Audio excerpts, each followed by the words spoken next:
Downhill का शापित जंगल, 6वां अध्याय। अध्याय 6, दर्पण के भीतर का शैतान।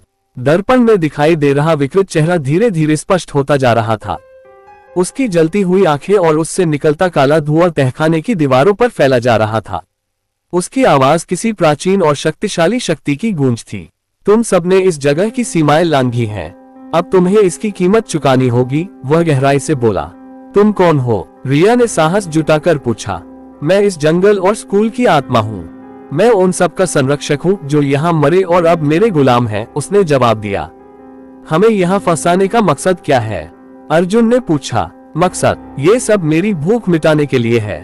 तुम्हारी आत्माएं मुझे और ताकतवर बनाएंगी, उसने भयानक हंसी के साथ कहा। जैसे ही दर्पण से आवाजें गूंज रही थीं, तहखाने की दीवारों से भूतिया आकृतियां निकलने लगीं। वे आकृतियां अंधेरे में चमकती हुई चारों ओर से घेरने लगीं।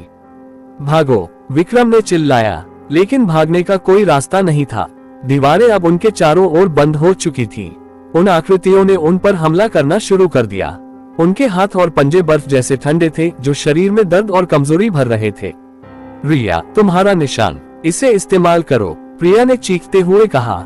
रिया ने जल्दी से अपनी हथेली को उठाया। उसके निशान से अचानक एक तेज सफेद रोशनी निकली।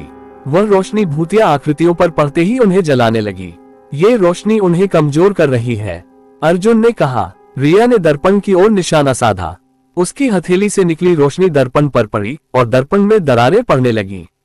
नहीं, तुम ऐसा नहीं कर सकती, दर्पण के भीतर की आवाज ने चिल्लाते हुए कहा। लेकिन दर्पण टूटने से पहले उसमें से एक विशाल छाया बाहर निकली। वह शैतानी आकृति और भी भयावह थी। तुमने मुझे गुस्सा दिला दिया है, अब तुम सभी मेरे शिकार बनोगे, उसने कहा। अर्जुन और विक्रम ने जल्दी से कमरे में पड़े कुछ लोहे की छड़ों को उठाया। वे छाया पर हमला करने की कोशिश करने लगे, लेकिन वह छाया उनके हमलों से बेअसर रही। ये तुम्हारी छोटी छोटी कोशिशों से नहीं मरेगा, रिया ने कहा। तो फिर इसे हराने का तरीका क्या है? विक्रम ने पूछा। ये निशान हमें बचा सकता है, लेकिन हमें इसे सही तरीके से इस्तेमाल करना होगा। जैसे ही वे योजना बना रहे थे, तहखाने में एक दरवाजा खुला। दरवाजे के दूसरी ओर से बच्चों की आवाजें सुनाई दी। वे आवाजें मदद के लिए पुकार रही थीं। यह क्या है? प्रिया ने कहा। यह जगह उन बच्चों की आत्माओं को कैद कर रही है, हमें उन्हें भी बचाना होगा, रिया ने कहा। रिया ने दर्पण के पास एक पुरानी किताब देखी।